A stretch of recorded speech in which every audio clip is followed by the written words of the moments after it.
Hello నమస్తే, నేను journalist YNR. Telangana రాజకీయాలలో హత్యలకు సంబంధించిన ప్రస్తావన ఈ మధ్యకాలంలో చూస్తున్నాం. కాళేశ్వరం పైన కేసులేసిన వాళ్ళు వరుసగా చనిపోతున్నారు అంటూ ఢిల్లీలో మీడియాతో చిట్ చాట్లో తెలంగాణ ముఖ్యమంత్రి రేవంత్ రెడ్డి మాట్లాడారు. ప్రధాని మోదీని కలిసి బయటకు వచ్చిన తర్వాత మీడియా ప్రతినిధులతో చిట్ చాట్ సందర్భంగా రేవంత్ రెడ్డి గారి కామెంట్స్ చేశారు. సంజీవ్ రెడ్డి అనే అడ్వకేటు, రాజలింగమూర్తి అనే ఒక సోషల్ వర్కర్, సామాజిక కార్యకర్త కాళేశ్వరం పైన కేసు వేశారు ఆయన. అలాగే కేదార్నాథ్ అనే ఒక బిజినెస్ మ్యాన్. వీళ్ళు ముగ్గురు చనిపోయారు. వీళ్ళు ముగ్గురు చనిపోవడం వెనక బీఆర్ఎస్ పార్టీకి సంబంధించిన నాయకులు ఉన్నారు, నేరుగా కేటీఆర్ ప్రమేయం ఉంది అంటూ ముఖ్యమంత్రి స్థాయిలో చిట్ చాట్లో మాట్లాడినట్టుగా వార్తలు వచ్చాయి. దాన్ని తెలుగుదేశం పార్టీ మీడియా తెలంగాణలో పతాక శీర్షికలో ప్రచురించింది. సో ఇక్కడ సంజీవ్ రెడ్డి మరణించిన సందర్భంగా, ఆయన మరణించి దాదాపు 5-6 months అవుతోంది. ఆయన కోర్టులోనే మరణించారు. సో ఆయన మరణించిన తర్వాత ఆ అంశంపైన విచారణ జరుగుతుంది, కేసు ఉంది. సో రాజలింగమూర్తి హత్యకు గురయ్యారు. ఆయన హత్య తర్వాత ఈ హత్యలో బీఆర్ఎస్ పార్టీకి సంబంధించిన నాయకుల ప్రమేయం ఉంది అంటూ రాజలింగమూర్తి కుటుంబ సభ్యులు ఓపెన్గా మాట్లాడారు. ఓపెన్గా వాళ్ళు అటువంటి అలిగేషన్స్ చేశారు. అక్కడ స్థానిక బీఆర్ఎస్ పార్టీకి సంబంధించిన నేత గండ్ర వెంకటరమణారెడ్డి పైన వాళ్ళు అలిగేషన్స్ చేశారు. సో అలాగే కేదార్నాథ్ ఆయన దుబాయ్లో చనిపోయారు. దుబాయ్లో తన రూమ్లో నిద్రపోతూ ఉదయానికి ఆయన శవంగా తేలారు. సో ఈ మూడింటికి లింక్ పెట్టి ముఖ్యమంత్రి మాట్లాడారు. ఏం మాట్లాడారు ముఖ్యమంత్రి? ముఖ్యమంత్రి ఏం చెప్తున్నారు రేవంత్ రెడ్డి అంటే, దీనిపైన ఎందుకు విచారణ కోరట్లేదు బీఆర్ఎస్ పార్టీ అన్నారు. కాళేశ్వరం పైన కేసు వేసిన వ్యక్తి, కాళేశ్వరం కేసుని వాదించిన వ్యక్తి, డ్రగ్స్తో సంబంధం ఉండి కేటీఆర్కి పరిచయం ఉన్న వ్యక్తి, వీళ్ళు ముగ్గురు చనిపోయారు. వీళ్ళ ముగ్గురు చావు పైన విచారణ చేయించండి అని ఎందుకు ప్రభుత్వాన్ని కోరదు బీఆర్ఎస్ పార్టీ అనేది రేవంత్ రెడ్డి గారు అడుగుతున్న ప్రశ్న. సో రేవంత్ రెడ్డి గారు అడుగుతున్న ప్రశ్న సహేతుకంగా ఉందా అనేది ఆ పార్టీ ఒకసారి ఆలోచన చేసుకోవాలి. సో రాజకీయాలు మాట్లాడడం కాదు కదా. రాజలింగమూర్తి అనే వ్యక్తి కుటుంబం నేరుగా బీఆర్ఎస్ పార్టీకి సంబంధించిన నాయకులపైన అలిగేషన్ చేస్తోంది. నేరుగా అలిగేషన్ చేస్తోంది. మీరు ప్రభుత్వంలో ఉన్నారు, ముఖ్యమంత్రిగా ఉన్నారు, విచారణ చేసి బీఆర్ఎస్ పార్టీకి సంబంధించిన నాయకుల పాత్ర ఉంటే తేల్చి అరెస్ట్ చేసి లోపల పడేసేయచ్చు కదా. మిమ్మల్ని ఆపింది ఎవరు? సంజీవ్ రెడ్డి కుటుంబం ఇప్పటివరకు బీఆర్ఎస్ పార్టీ పైన ఇంకెవరిపైన అలిగేషన్ చేయలేదు. అయినా దానిపైన మీకు అనుమానం ఉంది. మీరే ఒక ప్రత్యేకమైన ఒక సిట్ని ఏర్పాటు చేయండి, సిఐడి విచారణకి ఇవ్వండి, విచారణ చేయించండి. కేదార్నాథ్ దుబాయ్లో చనిపోయారు. ఆయన ఎందుకు చనిపోయారనే అంశంపైన ఇప్పటివరకు దుబాయ్ పోలీసులు కూడా ఇంకా ఏం తేల్చలేదు. కేదార్నాథ్ కుటుంబ సభ్యులు కూడా దీని వెనక బీఆర్ఎస్ పార్టీ ఉందనో ఇంకెవరున్నారనో మాట్లాడలేదు. ఈ క్షణానికి పోస్ట్ మార్టం రిపోర్ట్ కూడా రాలేదు.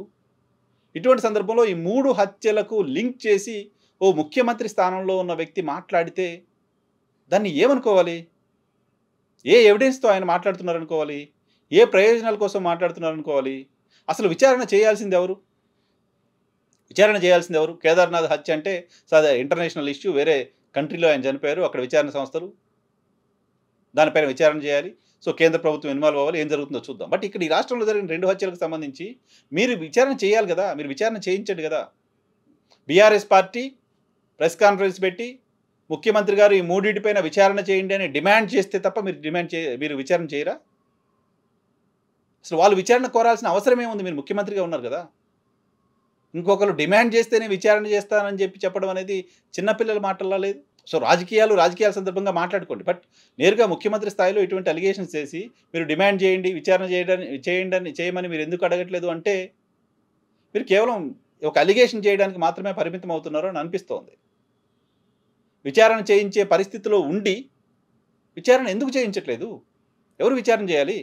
ఎవరు డిమాండ్ చేయాలి? ప్రతిపక్షం డిమాండ్ చేస్తే తప్ప విచారణ చేయకూడదా? అలా ఏమైనా ఉందా రూల్? లేదు కదా. పైగా కుటుంబ సభ్యులు, రాజలింగమూర్తి కుటుంబ సభ్యులు చెప్తున్నారు బీఆర్ఎస్ నాయకుల హస్తం ఉందని. ఇంకేం కావాలి మీకు? దాన్ని బేస్ చేసుకుని విచారణ చేయించి బీఆర్ఎస్ పార్టీకి సంబంధించిన నాయకుల హస్తం ఉంటే అరెస్ట్ చేసి లోపల వేయాలి కదా. ఆపింది ఎవరు మిమ్మల్ని? ఫోన్ ట్యాపింగ్ అంశంలోనో ఇంకో అంశంలోనో విదేశాల్లో ఉన్న వాళ్ళని తీసుకురాకుండా భారతీయ జనతా పార్టీ కాపాడుతుంది కాబట్టి నేను కేటీఆర్ని కేసీఆర్ని అరెస్ట్ చేయలేకపోయానంటూ ముఖ్యమంత్రి మాట్లాడుతున్నారు. సో వాళ్ళని బయట నుంచి తీసుకురావాలి, బీజేపీ వాళ్ళని రాకుండా అడ్డుపడుతుంది కాబట్టి ఈ కేసులో మీరు అరెస్ట్ చేయలేకపోయారు. బట్ ఇక్కడ రాజలింగమూర్తి కేసుకి అటువంటి అవసరం ఏం లేదు కదా. ఇది మీ చేతిలోనే ఉంది కదా. రాష్ట్ర పోలీస్ మీ కంట్రోల్లోనే ఉంది కదా.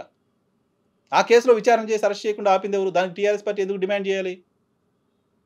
సో ముఖ్యమంత్రి స్థానంలో ఉన్న వ్యక్తులు రాజకీయపరమైన అంశాలు మాట్లాడుతున్న సందర్భంగా తమకున్న అధికారాలేంటి, తమ అసలు ఏం డిమాండ్ చేస్తున్నాం, ఏం అడుగుతున్నాం అనేది కూడా తెలుసుకోకుండా మాట్లాడితే ఎలా? కేదార్నాథ్ అంశం పైన ప్రభుత్వానికి అనుమానాలుంటే కేంద్ర ప్రభుత్వానికి ఓ లేఖ రాయండి. రాష్ట్ర ప్రభుత్వానికి సంబంధించి మాకు అనుమానాలున్నాయి. అక్కడ మా రాష్ట్రానికి సంబంధించిన పౌరుడు ఒకతను చనిపోయారు. ఈ హత్య పైన మాకు అనుమానాలున్నాయి. అక్కడ ఎంబసీని ఇమ్మీడియేట్‌గా రెస్పాండ్ అవ్వమనండి. హత్య ఎలా జరిగింది, ఏంటి దానిపైన పూర్తి వివరాలు తెప్పించండి. కేంద్ర ప్రభుత్వానికి ఒక లేఖ రాసి ఉండొచ్చు కదా! రాష్ట్ర ప్రభుత్వం ఎవరు ఆపారు? కేంద్ర ప్రభుత్వానికి, భారత విదేశాంగ శాఖకు అటువంటి లేఖ రాయడానికి కూడా ఇక్కడ ప్రతిపక్షం డిమాండ్ చేయాల్సిన అవసరం ఉందా? లేదు కదా! సో, ముఖ్యమంత్రి స్థాయిలో ఇటువంటి వ్యాఖ్యలు సరైనవా కాదా ఆలోచన చేసుకోవాలి. విచారణ చేసే స్థాయిలో ఉండి, విచారణకు మీరు డిమాండ్ చేయండి అని అడగడం అంటే, మీరెందుకు డిమాండ్ చేయట్లేదు అని మాట్లాడడం అంటే, అది ఏ తరహా రాజకీయమో తెలంగాణ ముఖ్యమంత్రి ఒకసారి ఆలోచన చేసుకోవాలి డెఫినెట్‌గా.